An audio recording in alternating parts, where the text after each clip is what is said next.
Sa wakas kumilos na ang taong bayan, umalma na ang iba't ibang sektor ng lipunan na at magkakaisa umano magtungo sa Malacanang sa darating na araw. Ayon sa mga leader ng kilos protesta, layunin nilang harapin si Pangulong Kuting Jr. upang ibahayag ang matinding pagkadismaya sa pamamalakad ng administrasyon.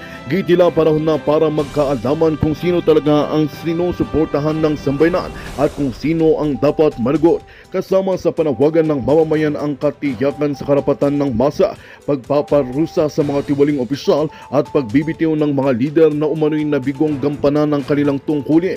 Ilang grupo mula sa hanay ng mamanggagawa at estudyante at religyoso at profesional ang nagsanib buwersa para sa iisang layunin, ang manawagan ng malinis na pamahalaan at tunay na liderato na may malasakit sa bayan. Samantala wala pang pahayag ang Malacanang sa nakaambang pagkilos, ngunit naka-heightened alert na ang seguridad sa paligid ng palasyo. Nananawagan naman ang mga organisador ng mapayapang pagkilos at disiplina sa hani ng mga makikihilahok. Patuloy naming babantayan ang takbo ng sitwasyon sa palasyo at ihatid sa inyong pinakabagong ulat dito lamang sa aming himpilan. At yan nga ang balitang ating pakakatutukan. Ngunit bago ang lahat, siguraduhin mag-subscribe at i-hit ang notification bell para sa patuloy na pagtutok sa mga silip ng bagong balita dito lamang sa tunay na boses ng masa.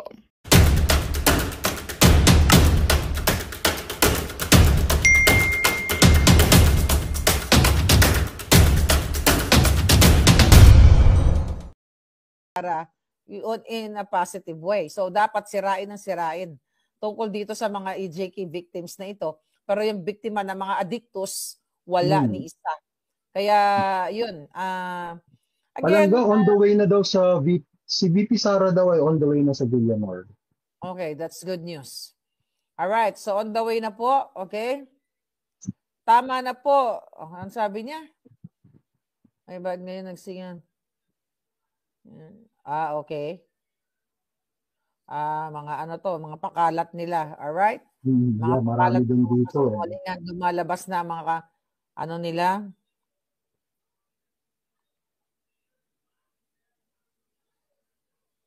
Sabi ni Ninfa Samson Bauring, this is a true diversion because they are so scared of the Supreme Court because of their graft and corruption. O nga po, may nakaschedule na pong oral arguments sa April 1 para dun po sa nireklamong GAA yung ating budget for 2025. Yes. So, okay, magpapasok tayo palangga. Mag-usap muna kayo ni Lady Lee. Lady Lee. Okay, papasukin natin. Siguro magpapasok pa tayo ng isa at mag-break lang ako ng 1 minute. Sige lang palangga. Ito si The Poor Boy of Poland. Tignan natin. The Poor Boy of Poland, pasok kayo, tatlo kayo magbalitaktakan, pero si Lady Lee muna. Ako muna. Hi, Lady Lee. Hello. Good morning na here from San Diego lang. Okay. California. Malapit ka lang pala kay Claire. Oo nga eh. Kanina pa ako nakaabang nung tatlo pa sila, si Spokes at saka si Prof. Si Prof. Oo. Pasalamat talaga ako kay Spokes Rocky, no? Talagang kahit malayo siya, alam natin, wala yata siya sa Pilipinas, no? Pero siya yata yung nagpadala yung parang motion nga para hindi matuloy. Tumulong siya para i-prepare yung dokumento. Galing talaga. At saka, bilib na bilib ako kay Spokes Rocky. Nung nalaman ko nga to sa ICC, ang una kong hinanap na YouTube channel kay Spokes kasi alam ko expert siya, di ba? Sa international law. Oo. Of course. At saka sa ICC, pag sinusubaybayan ko rin yung mga yung mga vlogs niya about that. So, laking pasalamat ko.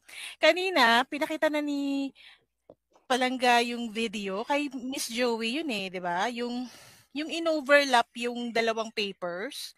Yung yung ICC warrant. Oo. Pero kanina nga, na-realize ko din, sabi sa comment section, kasi di ba in-overlap yung isang warrant for Italian case. Tapos dito kay BRRD. Tapos nagtutugma daw nga yung mga signature. Sabi nga kanina sa comment section, baka e-signature lang yon, which is tama nga kasi pag e-signature, 'di ba? Talagang isa lang yon, isang stroke lang yon. Paulit-ulit lang na gagamitin nyo sa PDF. So talagang magma-match yon. Pero Pero sa ang nakakapagtaka kasi wala doon sa official website correct. ng ICC Wala na sa ICC, wala sa Interpol. exactly. Oo. Nilalagay naman kasi nila doon yung mga nire-release nilang dokumento eh. Oo. At saka sinabi pa rin, may follow-up din si Miss Joey, sabi niya, 18 lang daw ang judges ng ICC. Mhm. So, nagro-rotate sila. Mhm. So, yung sa Italian case, sinerve lang daw yun ng last month. Okay. Yeah, February 17. Tapos kay PRRD naman, March 7. Mhm. So, same year. So, parang kailangan may rotation ka, 18 na lang kayo, di ba? Tapos same Yeah. pa rin. Pero hindi naman tayo Mhm. expert sa mga ganong ano. Pero Oo. nakakaduda lang, di ba? Yes, yes. Nakakaduda lang talaga. Yun nga, same nga, wala ring red notice sa Interpol. Tapos wala rin sa ICC website. Kaso Mhm. lang, inano naman ni Tio Moreno, ah, nilagay niya yung page 14 ng warrant of arrest. Nakasaad kasi doon, currently classified as secret. So Yes, yes. Mhm. malamang talaga kung classified as secret siya, hindi natin malalaman yung mga detalye, bigla na lang huhulihin, tapos hindi natin alam kung sino mga judges, tapos 'di ba? Tsaka bakit classified as secret siya? Tama ba yung ganun? Mhm. Kanina sana tatanong ko yung kay attorney kay Spokes tsaka kay attorney Glenn. Oo. Pero yun, so question mark yun Eh, sa akin. pero Lady Lee, ito na nga, no, nangyari na nga siya. So, ang pinaka talagang urgent, no, pinaka-compelling na dapat nating gawin is talagang protektahan si PRRD ngayon. Correct. Oh. Oo. We can talk about the authenticity of the warrant, no? Pero ang pinaka-compelling, ang pinaka-urgent talagang magawa natin ngayon at pagtulong-tulungan natin ay protektahan si PRRD. Kapag ba, 'di ba, sabi update mo kanina is naihabol na sa Supreme Court yung parang motion. Yes, So yes. Oh. hindi na sila Sana, pipilitin sana sumakay ng ano, airplane, 'di ba? Pag may motion, ganon. sana may maging decision agad at maging mabilis lahat, no? Para hindi naman tayo mahuli. Nakakainis pa naman si ano, nakikita ko yung mga, kasi nag-i-interchange ako, YouTube, Facebook lang ako eh. Pag nakikita ko si Diwata, nakakaasar si Diwata, di ba? Tapos, inaano niya talaga, ini-insist niya na kailangan na daw for booking. Anong gusto nila for booking? Di ba yung smug shot yon? Mugshots, Oh, yun ang mugshots. habol nila Oh. dun eh. Pahiya si Duterte sa smug Oo. shots. Yun talaga yun eh. Yun talaga sabi ko. Kasi ano eh, ang tawag na, optics, di ba? Di ang Yes, yes. sikat-sikat na naman ni Bangag. Kasi Oo. di ba? Pinipilit At saka talaga ano, nila. yun talagang gusto nila mangyari, mapahiya si PRRD, ang mga Duterte. Kaya nga. Tapos may nakita ko Oo. video ni Digong, kausap niya, nasa eroplano pa yate or nasa airport. Sabi, Nasa loob ng Bisaya kasi, eroplano. marunong naman akong Bisaya kasi my parents are from Leyte. Oo. Sabi ni Digong, pinauwi niya na ngayon asawa niya si Ma'am Hanelet. Uwi na kayo kasama mga bata. Kasi may warrant nga, sabi ni Digong, may warrant ako. Tapos sabi naman ni Ma'am Hanelet, sabi niya, wala kang warrant. Baka abusado yan sila, wala kang warrant. Hindi ko maintindihan bakit sinasabi ni Digong na, may warrant ako. Tapos ngayon, nandiyan na sila ngayon asan nga sila ngayon currently? Villamor? Villamor. Oo, Villamor Villamor. Air Base. Ang statement naman ngayon ni Digong, papasakay na sa aeroplano, di ba? Or i-booking na or something. Ay, hindi ako pupunta dyan. Barilin nyo na lang ako. Sabi niya ganun. So, here comes Duterte na naman. Yung, alam mo yung, parang nagko-conflict yung mga statements niya. Pero, eventually, may patutunguhan yung sasabihin niya eh, di ba?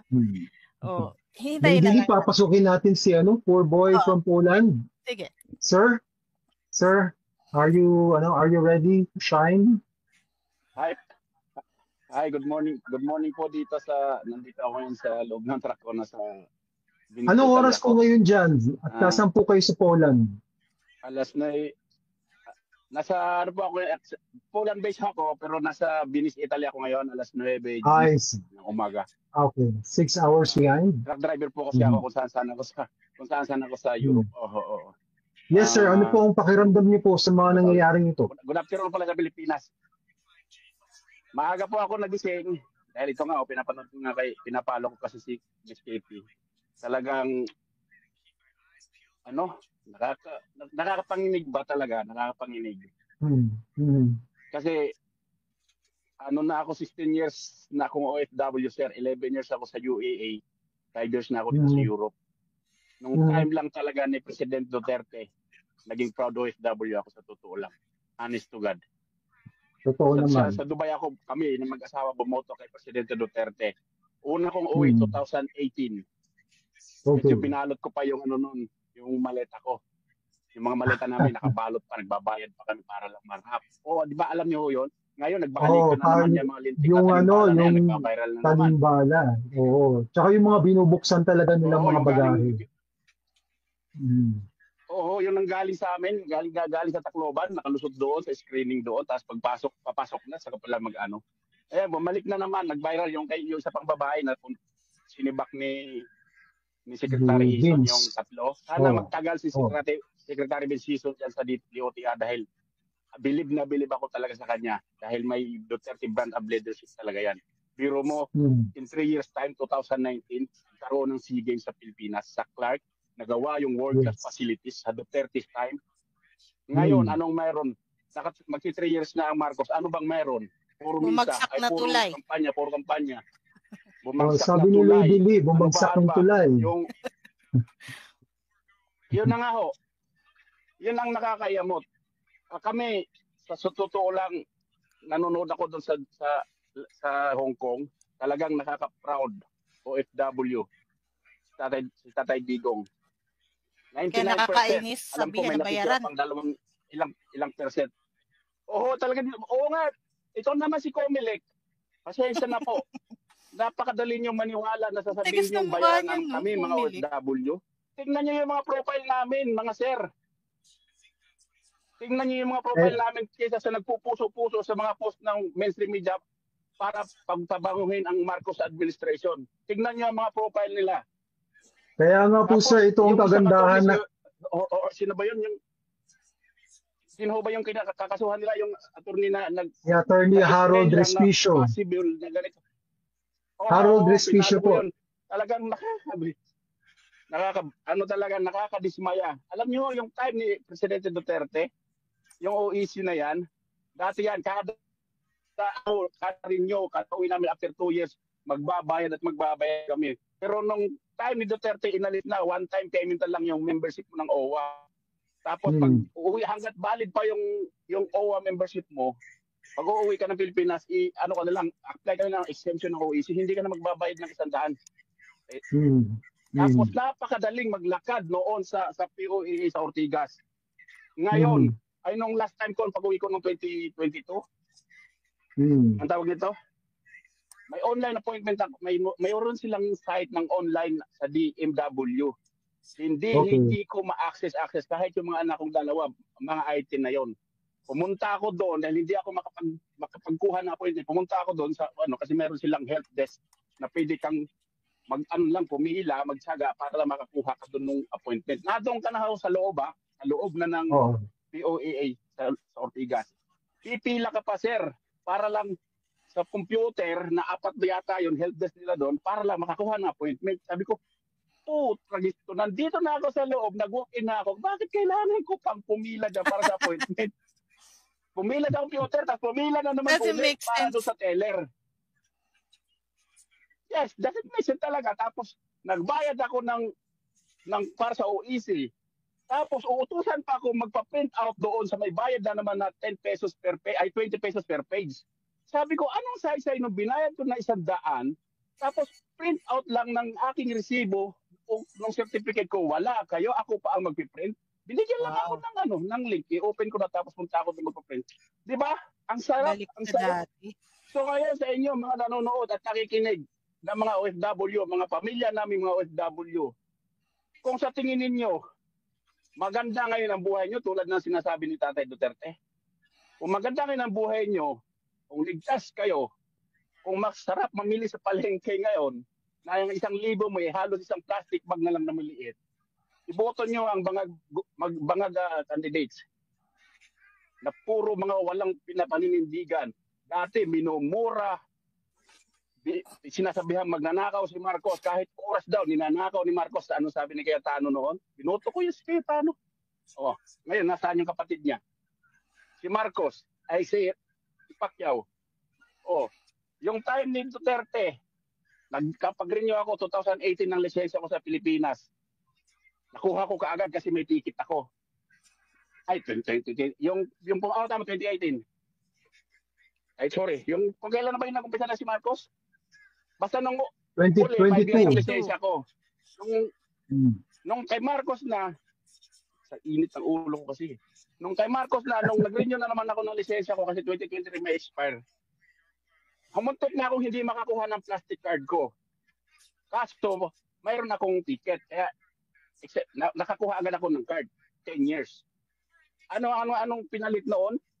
Papel lang na, parang nentag lang na makakuha ka lang ng ano. Dati, pagka-renew mo kahit saan ka, mayroon ka agad plastic card, 10 years. Kay Duterte time. Bakit nung pumatok si Marcos na wala na naman yung mga ganun? Di ba? Yon, isa. Ang passport ko, ngayon 10 years na. Na-renew ko dito sa Poland, sa Warsaw Embassy sa Poland. Dati, sabi ko nga, nagbabalot pa kami ng, kasi 2008 ako nag-umpisa mag-abroad eh. Kada uwi noon, balot ng mga ng maleta. Mga bagahe nyo, oo. Ewan ko lang ngayon, pauwi na naman ako. Ewan ko lang ngayon, mukhang magbabalot na naman ako. Baka lang naman maanuhan ng anting-anting o whatever man lang yan. So yun ha. Yes. Tulad nung kayo na yung may nagsabi kanina na yung online appointment daw dito sa labas. Nagkuha ako ng affidavit of ano ba dito? Special power of attorney para sa anak ko. Nag-online appointment ako. Tapos pagdating ko nga doon, 9 o'clock inano ko. Pagdating doon, 9 o'clock, saka pa lang sila nag-aayos ng ng opisina. Tapos hinanapan ako kasi sabi niya nga sir, yung barcode, di ba, yung QR code, pinakita ko. QR code. Asan yung printout nyo? Sabi ko, sabi sa akin, asan yung printout nyo, sir? Sabi ko, may option po doon na. May option po kayo doon na mag-print out or else meron kami dito. O di siya ba? Saka sila nagbigay sa akin doon. Nagpilas na naman po uli ako doon. Sabi ko, binasa ko yung ano nyo. If possible, you can print this out and present this in the embassy. Sabi ko, may option po kayo. Ay, truck driver ako. Hindi, basta-basta ako makakababa. Kasi all over Europe akong bumabiyahe. So nawala. Sir, nawala, oo. Mahalika. Ito, sorry po. Nung time ni PRRD, si Consul Mardomel sa Poland Warsaw Embassy, ang truck driver noon, walang appointment. Basta kung may mga kailangan kang gawin sa embassy, walang appointment dahil hindi kami basta-bastang bumaba. Kung nandito ngayon, nandito ako sa Venice, Italy. Nung minsan natin nag-uusap, Maharlika, nasa Germany yata ako noon, kasama si Atty. Rocky. Wala appointment noon. Ngayon, sinabi ko nga doon sa taga-embassy, sabi ko, ma'am, dati kay Sir Mardomel pa ho dito. Wala kaming appointment mga truck driver kasi kailangan natin para maging patas. Sabi ko, alam ko naman lahat kako ng rules, may exemption yan. Hindi niyo ba naisip ko anong namin mga truck driver? Oh. Sir, putulin lang kita. Sir, putulin lang kita sa sige, salamat na lang po. Yun lang. Claire, gusto daw umakyat ni VMR channel. VMR? Okay, sige. Nandito ba siya? Okay, baba na po ako. Salamat. Okay, maraming salamat. Thank you so much. Thank you very much. Pray po natin. Okay. Si VMR channel daw. Ayan, may slot na. Pwede ka nang umakyat. Si Lady Lee, thank you so much. Okay. Thank you po, thank you. Bye. All right. VMR. Si VMR channel. Ayan, may available slots na tayo. VMR. Ano pa nga? VMR din ba? Okay, VMR. So, grabe baka talagang... baka may report siya. Oo nga eh. Na-hack back po bang YouTube ng SMNI? Tingnan natin. Hindi ko alam. We'll check. Check. Titignan natin. So, VMR Palangga. Actually, nung nawala ako, may mga sinesend sa akin na mga video. Grabe talaga yung paggigipit, sa pamilyang Duterte, kay Miss Sanilet. Alam mo, sa totoo lang, mag-comment lang ako. Pinanood ko yung mga sundalo, no? na sumusunod lamang dun sa instruction ng amo nila. Alam mo, nakakaawa sila palangga. Totoo. Kasi alam ko against their will yung ginagawa nila kay Pangulong Duterte at sa pamilya ni Pangulong Duterte. Nung nawala ako for a few minutes, pero kumuha ako ng mga updates. So, sabi ng isa o dalawa, tatlong sundalo doon na, sir, sumusunod lang po kasi kami. So, ibig sabihin, talagang wala silang magawa. Palangga, mahirap silang mawalan ng trabaho ngayon. Yes.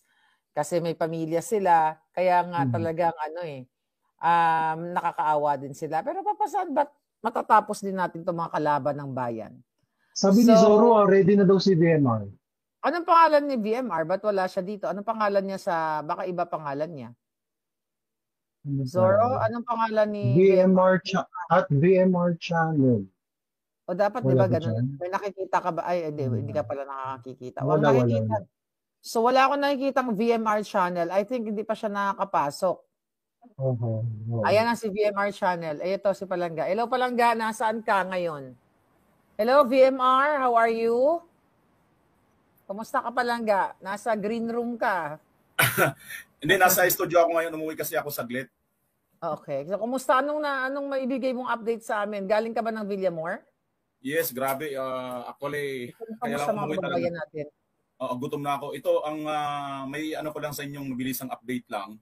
Habang nag-cover tayo kanina mula doon sa pagdating ni PRRD, ay iisa po talaga lahat ang mga sinasabi. Takang-taka ang lahat dahil wala po talagang ipinakitang warrant of arrest itong si Torre. So, ganun na ganun ang senaryo. Pagkatapos, nalipat na po tayo dito sa Villamor. Nabutan po natin si Senator Bongo na nandoon po siya sa isang ambulance. Tapos, may dala pong pagkain at syempre, para nga po kay PRRD at sa kanyang may bahay sa kanyang anak. Ang problema, ito pong mga nasa gate 5, ayaw po talaga silang papasukin. And then, nitong bandang hapon na, nag-attempt po itong sila Secretary Bilyo para pumasok din po doon at mayroon nga pinakita sa Secretary Bilyo na talagang chat galing kay Marbel, kay General Marbel. Pero hindi rin po talaga inonor nitong mga guard dyan nga sa Villamor Airbase. That time, wala pa yung mga pulis na nakabarikada. And then, susunod na pangyayari, nagbarikada na mga pulis kasi iniwan na yon doon, yung area na yon na nagpahinga yung iba. Pero si Senator Bongo na nanatili, nandoon lang siya sa sasakyan sa ambulance. At nakatutok ngayon doon sa kasi hoping pa rin sila na makakapasok. Ngayon, maya-maya, nag-alisan na po yung mga tao, tapos yung mga media, tinitingnan ko, yung mga nandito sa may bandang left side, may mga halo na pong mga international media. At dito naman sa sa silong ng flyover, kasi towards flyover, nakaharap sa flyover yung area na yon. Ayun nga, napakarami na nga ang mga tao na nag-aano doon, aabang ng mga foreign media, mga kababayan. Yun po yung isa sa napansin ko kasi nakita ko, nag-uusap sila, parang I think Japanese at saka Chinese yung mga naanuhan ko doon. At may nakikita pa akong nagbi-video na looking European na mama. Nagbi-video siya, may hawak siyang stick na napakahaba, parang nahiya naman akong usisain siya, pero something doon, kasi siyempre European, tsaka may pinag-uusapan tayo tungkol sa ICC, so parang nakakaano, di ba? And then, maya't maya, yung barikada na yon, siguro mga 2 o 3 file lang ng mga pulis, nahiliran ng mga pulis na nakabarikada sila doon sa gate. Ito na ngayon yung dumating si Attorney Torion ang una kong nakita, tapos si Attorney Vic, magkasunod sila. Pumunta sila doon, may bitbit si Attorney Torion ng mga papers para papirmahin kay Pangulong Duterte. At mayroon na silang hawak na notaryo. Sabi nga ni Attorney Torion, pabayaan mo kami na gawin namin ang aming tungkulin at aming karapatan. Sino dito sa inyo yung mga yung pinaka-leader ninyo para pinag-usapin? Wala ni isang pulis doon na nagsalita or kung sino man sa kanila doon ang pupwedeng makausap. And then si Attorney Vic Rodriguez pumunta sa kabila, naghanap din ng paraan para makapasok din at makipag-usap din kung sino man ang kanilang leader dyan, wala rin gustong kumausap. Ganun ang sitwasyon. And then maya-maya, time to time, nag-i-interview itong mga, I think, mga mainstream media ng JMA at saka yung iba pang mainstream media, mga katabi ko eh. Andyan sa live ko kanina, katabi ko naman dito, foreign media, kasi habang nagsasalita itong si Atty. Torion, nagpapaliwanag sa Tagalog, sabi niya, please speak in English, sabi ng ganon. So nag-request siya, so nag-English si Atty. Torion. So, ito, maliwanag po, may nakita ko nga rin ng mainstream media na foreign, AP yung pangalan niya, AP. Parang... AP, Associated Press. Ayun, parang ganun. Basta AP lang yung nakita kong logo. So, mga international yun, di ba? Yes, yes. Okay, so yun na yung sitwasyon doon. So, hanggat sa kahit anong pakikiusap ni Atty. Vic at Atty. Torion, wala talaga, as in wala. Andun dumating din si Philip Salvador, wala, as in wala. Kaya bumaklas kami, umatras kami pa ganon, hanggang sa nagsigawan na po yung mga tao, naging emotional na po mga tao. May nakita na po tayong Muslim na nagbibigay na rin po ng kanyang argumento patungkol po dito at hindi nga po ito tama. At marami pong mga tao ang hindi po nagugustuhan ng kanilang ginagawa dito. At mayroon na po kami ron yung parang bubble face ni BBM ba yun? Yung parang, ano niya, picture ba niya yun? Dinurog-durog na doon ng mga kasamahan nating mga supporter. At galit na po ang mga tao doon. Tapos, maya-maya, nagpapunta na ako doon, papunta ako doon sa may gate 4, kasi magkatabi lang 4 tsaka 5. Yung pauwi ako, na-observe ko, may dumaan, hindi ko nakuha na ng video, pero may dumaan na nagbukas ng kanyang kotse, tapos binagayway niya yung t-shirt niya ng Sara All. Sara All, Duterte, sumisigaw ng Duterte. Yung mga pulis na nakabarakyada dito sa may lagpas ng gate 4, nagtatawanan din sila, sumisigaw din sila. Yun yung isa sa yes. Yun yung signales, no? Sinyales na itong mga pulis na ito, bagamat sumusunod sila sa utos sa kanila, pero labag sa loob nila at mararamdaman mo yung genuine na puso na feeling nila na sinusuportahan nila ang dating Pangulo. Kasi mahirap magpanggap na natutuwa ka na nag-Duterte kung hindi galing sa puso mo. Ako, hindi mo ako mapapasigaw ng ganito, itong taong ito, suportado mo, pero hindi mo naman suportado. So, malinaw naman, VMR, na talagang ang mga tao, majority, ay talagang suportado ang Pangulo. Kaya, nung kanina, nung nandoon ka, marami na bang parating na mga tao dumarating para suportahan ng Pangulo? Kasi, ang alam ko, ang mga tao ngayon ay talagang pupunta na doon sa kakunasan ng Pangulo at ang iba ay sa EDSA.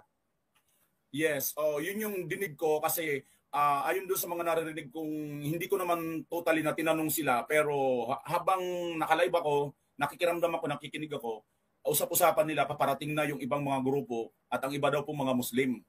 At magtitipon-tipon na raw po yan. Kaya ang may narinig din po ako, walang aalis doon, hindi aalis hanggat hindi may ligtas na kalagayan si PRRD. At ito talaga ang aking napansin, Miss Marlica, no? Mayroon akong isang na-vlog noong isang araw. Mayroon akong nakausap PSG talaga. As in, sabi niya, bago pumunta doon sa Camarines Sur, sabi niya sa akin, alam mo Brad, kahit saan magpunta si BBM, wala talagang may gusto sa kanya. Ayaw talaga sa kanya. PSG po ito ha.